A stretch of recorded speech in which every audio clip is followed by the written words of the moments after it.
Okay, so you want to unpack this new presidential term, huh? Yeah, seems like a lot of people are scratching their heads.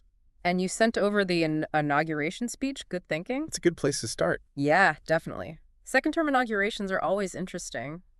Absolutely. It's not just promises anymore. Yeah, This yeah. is legacy time. Yeah, how do you want to be remembered? Exactly. And let me tell you, this speech does not hold back. Right off the bat, it's like, make America great again, again.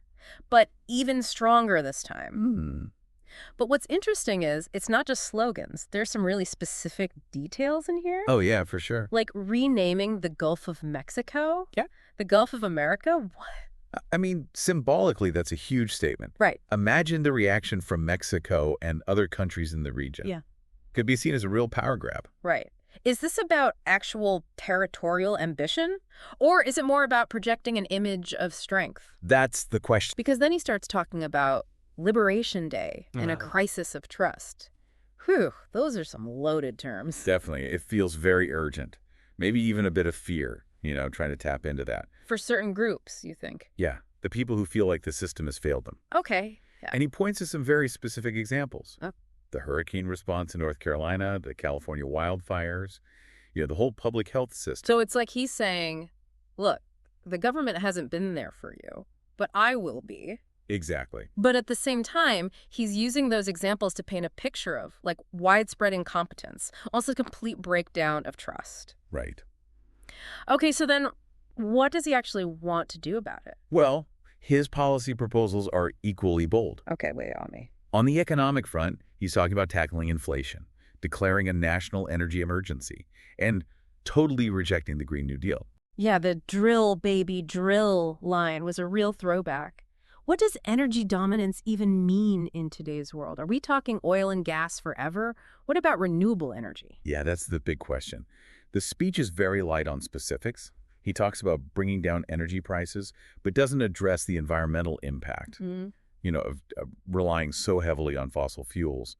And the fact that he wants to cut government spending while somehow achieving all of this. Well, historically, reducing government spending hasn't always meant, cheaper everything for the average person. Right, it's complicated. It's very complicated. And then things get even more interesting when he moves on to social issues. Okay.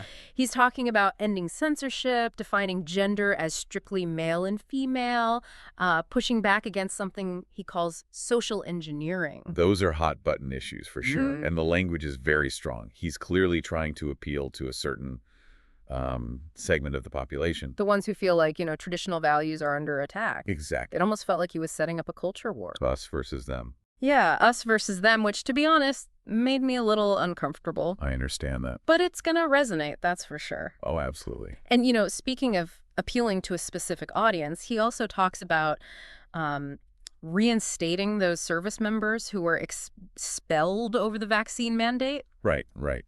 Which, okay, interesting. He ties it into this vision of military strength, wants to rebuild, reinforce the armed forces.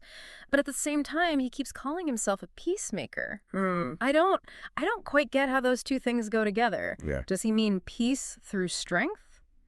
Or is there something more nuanced going on here? Because then he throws in this whole thing about winning wars we never get into. What does that even mean? Yeah, how do you win a war that never happens? Exactly. It suggests a very proactive foreign policy, maybe even like preemptive. Possibly, yeah. And he mentions, the release of those hostages in the Middle East just before he took office. All right. Which that whole situation felt like something out of a movie.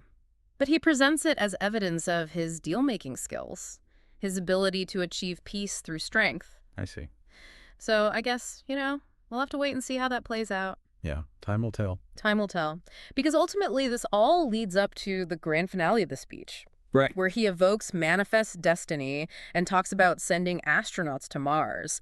Classic American exceptionalism. Yeah, this belief in a unique destiny. Yeah. Unlimited potential. It was almost cinematic the way he delivered that part. You could practically hear the swelling music in the background. But it also made me wonder, is all of this just lofty rhetoric? Or is there a concrete plan to achieve these goals? And even more importantly, what will the cost be? Yeah, it's easy to get swept up in the grand vision, but the devil is always in the details. Right. Like, how does he actually plan to achieve any of this? Taking back the Panama Canal? I mean, come on. You'd have to completely disregard a treaty that's been in place for over a century, Yeah. not to mention the logistical nightmare of actually seizing control. And the economic fallout. Global trade, shipping routes, supply chains. Mind-boggling. It's almost like a distraction. Maybe. Or maybe it's a way to signal a more aggressive foreign policy. Yeah. America first, no matter what.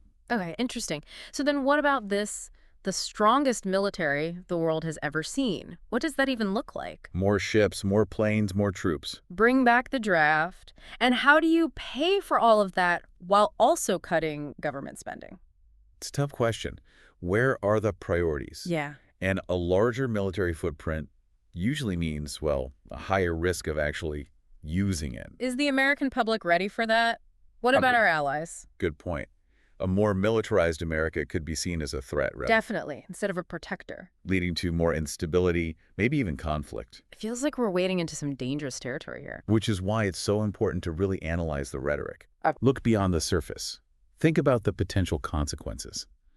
Because even if some of these ideas never actually happen, the language itself can have a real impact. Okay, so speaking of powerful language, let's talk about some of these statements on social issues. The whole two genders thing, what?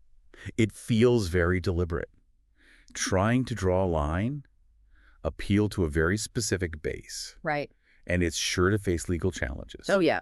There's a growing body of law recognizing transgender rights. But even beyond the legal stuff, what kind of message does that send? Yeah, it feels divisive, exclusionary. Like if you don't fit into this very narrow definition, you're not welcome. Exactly. And that ties into this whole social engineering thing, which, okay, a lot of people use that to discredit any efforts for diversity and inclusion. Absolutely. So programs like affirmative action, diversity training, even things like sex education in schools could all be on the chopping block. Potentially, yeah. Wow. So what happens to the role of government then in protecting the rights of marginalized groups? If the focus is only on individual freedom and traditional values, Then what? well, what happens to the people who don't fit that mold? It feels like we're being pulled back in time. A lot of people feel that way. Like all the progress we've made on social justice is being undone.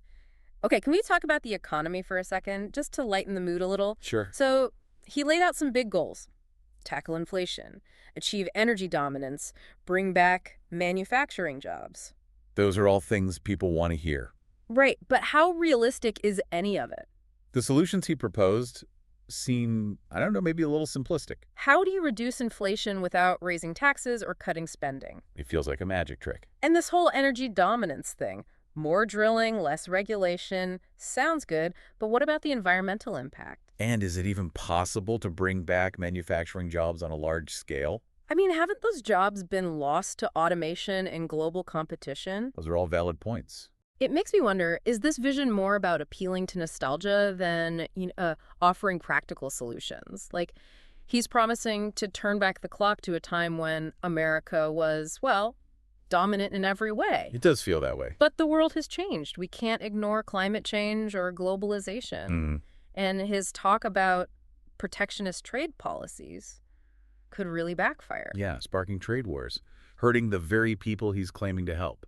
Right. It's all very risky, very uncertain. And it highlights this tension, I think, that runs through the whole speech. Oh, yeah. This desire to be strong and dominant, but also, like, shrink away from the world at the same time. Trying to have it both ways. Because, like, he wants to build a wall around America and not just the physical one. Yeah, and that brings us to the national emergency at the southern border. Okay, so that was dramatic. Feels like he's doubling down on some of those, well, pretty controversial immigration policies from his first term. Halting all illegal entry, deporting millions, bringing back Remain in Mexico. Yeah, we've heard all of this before, but this time it felt, I don't know, different, more urgent. The language was definitely stronger. Talking about a disastrous invasion, sending troops to repel criminal aliens. It creates a sense of fear, right?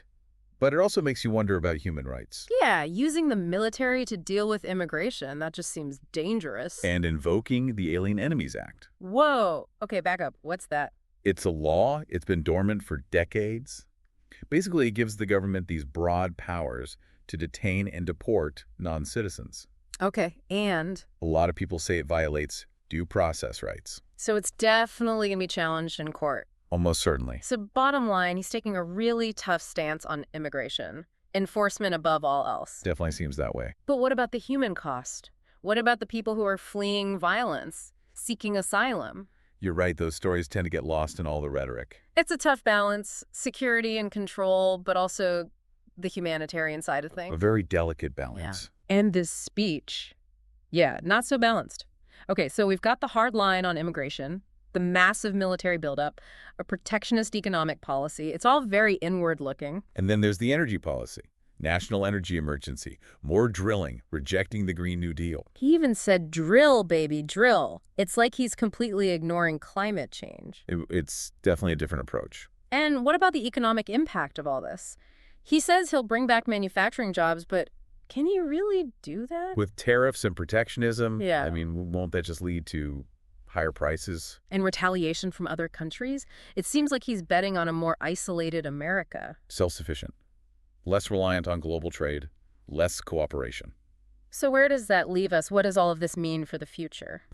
It's hard to say. It's a bold agenda, sure, but it's also really risky. And full of contradictions. A lot of people are saying it's based more on nostalgia than, reality. It feels like we're at a crossroads, a lot of uncertainty. And this speech, well, it doesn't really give us any answers. More questions than answers. Which I guess is the point of a deep dive like this, right? We unpack the complexities, look at it from all sides, help you make sense of it all. Exactly. So as you keep thinking about everything we talked about today, think about this. Given what the president said and what's actually happening in the world, what do you think are the biggest challenges facing America right now? What about the biggest opportunities? What kind of future do you see? Something to think about.